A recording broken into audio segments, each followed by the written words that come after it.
سلام تعنا هبلنا كرات تخاتلتنا نزعلت زحرنا يوم زيناتات كم صعب أوارينا يملنا نخت كتاتلنا بمعدم نابزر زرم كنسجر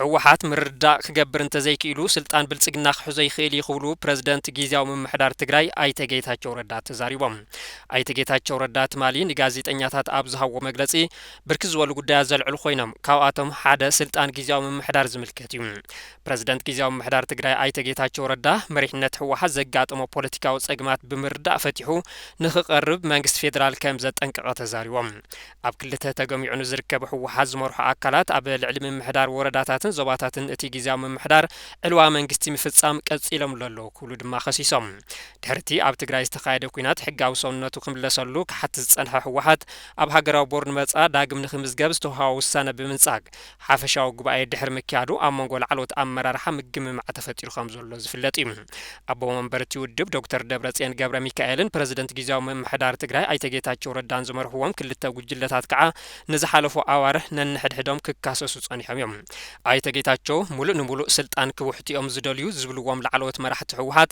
ናብ መንግስት ፌደራል እና ተመላለሱ ስልጣን ክውሃዎም ይሓትዮም ዘለው ይብሉ ሰለስተ ጊዜ ናብ መንግስት ፌደራል ከይዶም ከም ዝባሃል ነገር የለን ሓደ ኮይንኩም ክትመጹ ኣለኩም ተባሂሎም እቲ ዘካይድዎ ኣኼባውን ከም ጉባኤ አይን ቆጽረን ተባሂሎም ብምባል እቲ ውድብ ውሽጣው ልዝብ ምክያር ጸገሙ ንኽፈትሕ ከም ዝተነገሮም አይተ ጌታቸው ገሊጾም አይተ ጌታቸው ኣብ መግለጺኦም ኣብ ትግራይ ዘሎ ፖለቲካዊ ኩነታት ናብ ዝኸፈ ደረጃ ከም ዝበጽሐ ብምግላጽ ህወሓትን ምድሓን ዝርርብ ንምክያድሉ ወخم ዝኾኑ ኣመልኪቶም መንግስት ፌደራል ህወሓት ውሽጣው ጸገማቱ ንኽፈትሕ ጻውዒት ይቀርብ ከም ዘሎ ብምግላጽ እንተ ዘይኮይኑ ግን ጊዜያዊ መምሕዳር እቲ ክልል ብልጽግና ከም ዝርኮ ኣተሓሳስቡ ኢሎም ህወሓት ጸገማቱ ብምርዳእ ክፈትሕ እንተ ዘይክኢሉ ስልጣን ክላው መንግስቲ ብልጽግና ክሕዘይ ተባሂሉ ተነጊርዎም ኣሎም ምኽንያቱ ስምምዕ ፕሪቶሪያ ስልጣን ህወሓት ጥራሕ ኣይብልን ይብሉ ኣይተጌታቸው ኣመንጎ ኣመራርሓ ህወሓት ዘሎ ዘይምቅዳም ንምፍታሕ ውልቀ ሰባትን መራሕቲ ሃይማኖትን ጻዕሪ ክገብሩ ከም ዝጸንሑ ዝዝከር እዩ ብዶክተር ደብረጽዮን ዝምራሕ ጉጅለ ህወሓት ኣብ ልዕሊ ጊዜያዊ መምሕዳር ሰፋላሊ ክስታት ቀርብ ጸንሐ ኮይኑ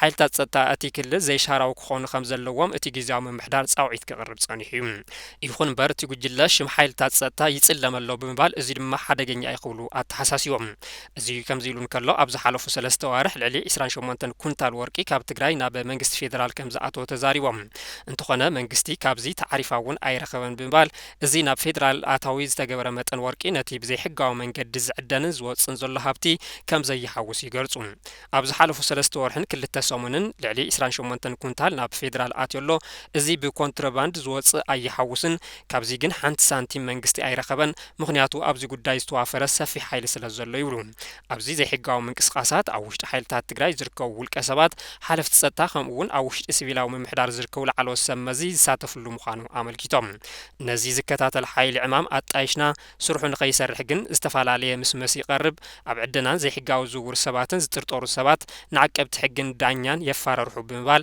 ማሕበር ፖሊስ ትኽልል ኣገዳሲ ምትዕራይ ከም ዘልዮ ተዛሪቦም ብተወሳኺ ወርቂ ንምዕዳን ኣብ ጥቕሚ ዝውዕሉ ዘለዉ ሓደገኛ ኬሚካላት ኣብ ልዕሊ ተፈጥሮን ሰብን ጉድኣት የውጽሑ ከም ዘለዉ እውን ገሊጾም ኣብ ከባቢታት ሰሜን ምዕራብ ትግራይ ዝወጽእ ማዕድን ወርቂ ዝምልከት ክሳብ ሕጂ ብግልጽ ዝፍለጥ መረዳእታ እኳ እንተዘይሃለወ ብባህላውን ዘመናዊ መንገዲ ወርቂ ከም ዝዕደን ዝፍለጥ እዩ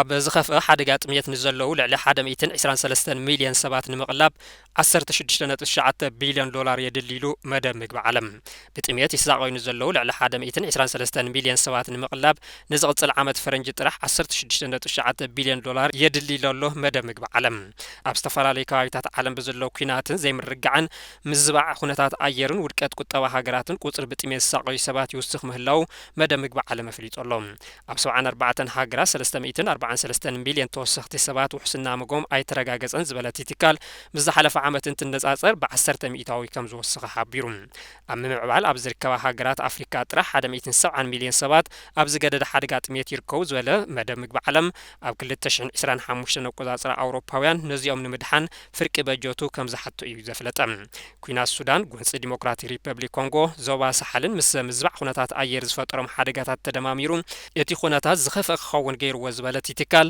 ኩናት ዝፈጠሮ ሰብኣዊ ቅልውላዋት ጋዛ፣ ሶርያ፣ የመንን ካልኦትን ኣብ ዞባ ማእከላይ ምብራቅ ንዘሎ ሓደጋ ጥሜት ምክንያት ምዃኑ ኣረዲኡ። ብሰንኪ ምዝባዕ ኩነታት ኣየር ኣብ ሃገራት ኤስያን ፓሲፊክን ዝርከቡ 88 ሚልዮን ሰባት በሊዖም ንምሕዳር ኣይኽእሉን። ኣብ ሃገራት ላቲን ኣሜሪካ እውን ልዕሊ 40 ሚልዮን ዜጋታት ውሕስና ምግቦም ኣይተረጋገፀን ኢሉ ኣሎ መደብ ምግቢ ዓለም ኣብ ዘውፅኦ መግለጺ። ምስ ዝምልከቶም ኣካላት ብምትሕባር ኣብ 2030 ጥሜት ንምንካይ ዝተተሓዘ ትልሚ ንምዕዋት ይስራሕ ምህላው ዝገለጸ መደብ ምግቢ ዓለም እዚ ንምትግባር ግና ፋይናንሳውን ዲፕሎማሲያውን ሓገዛት ብህጹጽ የድሊ ኣሎ ኢሉ።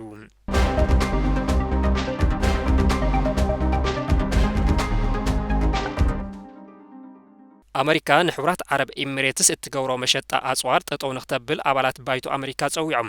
ኣሜሪካዊ ሴናተር ክሪስ ቫን ሆርን ሕቡራት ዓረብ ኤሚሬትስ ንሓይልታት ቅልጡፍ ደገፍ ሱዳን ከም ዘይተዕጥቕ ክሳብ ዝረጋገጽ መሸጣ ኣጽዋር ኣሜሪካ ናብ ሕቡራት ዓረብ ኤሚሬትስ ደው ክብል ሕጊ ንኽትኣታቶ ጸዊዖም። እቲ ውሳነ ኣብ ክልቲኡ ባይቶታት ኮንግረስ ዝመጣጠን ውሳነታት ዘጠቓልል እዩ ተባሂሉ። ተወካሊት እታ ሃገር ሳራ ጃኩብስ ኣብዚ ቀረባ እዋን ናብ ኤሚሬት ዓረብ 1.2 ቢልዮን ዶላር ዝግመት ወተሃደራዊ ኣጽዋር ንምሻጥ ዒላማ ብምግባር ተመሳሳሊ ውሳነ ኣብ ባይቶ ኣቕሪበን። እዚ ስጉምቲ ሕቡራት ዓረብ ኤሚሬትስ ንሓይልታት ስሉጥ ደገፍ ወሃቢ ኣጽዋር ክተቕርብ ጸኒሓ ዝብል ክሲ ሰራዊት ሱዳን ስዒቡ እዩ። ኤሚሬት ዓረብ ግና ነቲ ክሲ ነጺጋቶላ። እዚ ጻዕሪ ሓጋግ ኣካል ኣብ ሱዳን ቀጻሊ ጎነጽ ኣብ ዝካየደሉ ዘሎ እዋን ዝካየድ ዘሎ ኮይኑ ጸብጻባት ውድብ ሕቡራት መንግስታት ከም ዘመልክቶ ፍርቂ ህዝቢ እታ ሃገር ሰብኣዊ ሓገዝ ከም ዘሎ ይሕብር።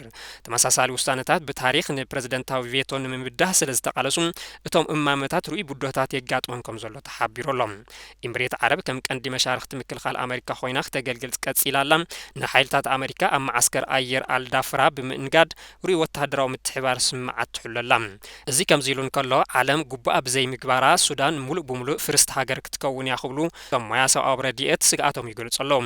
ብኩናት ሕድሕድ እትሕመስ ዘላ ሱዳን ካሊእ ዝፈረሰት ሃገር ከይትኸውን ስግኣት ከም ዘንጸላልወ ሓደ ሓላፊ ዓለም ለኻዊ ትካል ሰብኣዊ ረድኤት ንቢቢሲ ተዛሪቦም። ኣብቲ ሃገር ዝርከቡ ሲቪል ማሕበረሰብ ብዕጡቃት ይፈርሱ ከም ዘለዉ ይግለጽ። ተጸባእቲ ሓይልታት ሱዳን ሰራዊት ምክልኻልን ሓይልታት ዳዕም ሰሪዕን ሓዊሱ ካልኦት ብዙሓት ንኣናእሽቱ ዕጡቃት ጉጅለታት ኣብ ልዕሊ ሰላማዊ ሰባት መጠነ ሰፊሕ መጥቃዕቲ ይፍጽሙ ከም ዘለዉ ሓላፊ ቤት ምኽሪ ስደተኛታት ኖርዌይ ኤንአርሲ ጃን ኦግላንድ ሓቢሮም። እቶም ዕጡቃት ናይ ባዕሎምን ህዝቦምን ኣባይቲ ይዕንዮም ዘለዉ ንወገናቶም ይጭፍጭፉ ኣለዉ ክብሉ ገሊጾም። ኣብቲ ን19 ዋርሕ ዝቐጸለ ኩናት ሕድሕድ ኣብ መንጎ ክልቲኦም ሓይልታት ሰራዊት ምክልኻል ሓይልታት ዳዕም ሰሪዕን ብዝግበር ዘሎ ደማዊ ንሕንሕ ስልጣን ልዕሊ 10 ሚልዮን ሰባት ካብ ቤት ንብረቶም ተመዛዊሎም እዮም። እዚ ብዙሓት ንጥሜት ከቃልዕ እውን ገይርዎ ይርከብ። ሕጂ ሱዳን ኣብ ዓለምና ዝለዓለ ሰብኣዊ ሓደጋ ዘንጸላልዋ ከቢድ ጥሜትን ልዑል ምምዝባል ህዝብን ከም ዘለዋ ርኡይ እዩ ክብሉ ተዛሪቦም። ትካላት ሰብኣዊ ረድኤት ብሰንኪ ሕፅረት ገንዘብ ስርሐን ከቋርፃ ተገዲደን እየን። ኣብቲ ሃገር ዘሎ ስእነት ሰብኣዊ ረድኤት እውን ከቢድ ቅልውላው ከም ዝፈጠረ እቶም ሓላፊ ይገልጹ። ኣብ ሱዳን ብዙሓት ብጥሜት ተሓሊጎም ይሃልቁ እዮም ዘለዉ ብምባል ጥሜት ከም መሳርሒ ኩናት ይውዕል ኣሎ ክብሉ እውን ኣጠንቂቖም።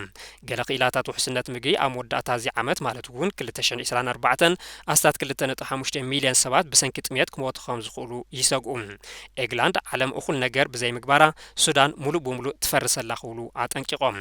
ኣውሮፓ ቅልውላው ስደተኛታት ክትወግድ እንተድልያ ኣብ ዝተፈላለዩ ክፋላት ዓለም ኣብ ረድኤት ሓልዋ ሰላምን ወፍሪ ክትገብር ኣለዋ እውን ኢሎም። እቲ ዝዓበየ ሓደገኛ ቅልውላው ዓለምና እኳ እንተኾነ ብመልክዕ ገንዘብ ትሑት ደገፍ ዝግበረሉ እዩ ኢሎም። ኩናት ሕድሕድ ሱዳን ምክንያት ሞት ኣሽሓት ሰባት ኮይኑ እዩ። ብቐንዱ ድማ ሰባት ብሕማምን ጥሜትን ይሞቱ ከም ዘለዉ ይግለጽ። ኣብ ካልኦት ክፋላት እቲ ሃገር እውን ልዑል ቁጽሪ ዘለዎም ሰባት ይሞቱ ኣለዉ። ኣብቲ ሃገር ገበናት ጅምላዊ ቅትለትን ምጽናት ዓልየትን ተፈጺሞም ክኾኑ ከም ዝኽእሉ እውን ይስጋእ ኣሎም። በዝሒ ኣብ ኩናት ሕድሕድ ሱዳን ዝተቐተሉ ሰባት ልዕሊ እቲ ቅድሚ ሕጂ ዝተገመተ ከም ዝኾነ ሓድሽ መጽናዕቲ ተመልኪቱ እዩ። ኣብ ትሕቲ ለንደን ስኩል ኦፍ ሃጅን ኤንድ ትሮፒካል ሜዲሲን ብዝርከብ ሱዳን ሪሰርች ግሩፕ ዝተኻየደ መጽናዕቲ እቲ ጎንፂ ኣብ ዝተጀመረሉ ግዝኣት ካርቱም ልዕሊ 61,000 ሰባት ከም ዝሞቱ ገሊጹ። ኣብ መንጎ ተራመጽቲ ሓይልታት ዘላቒ ምቁርራጽ ተጻውኦታት ንኽግበር ዝተገበረ ተደጋጋሚ ፈተነ ፈሺሉ እዩ።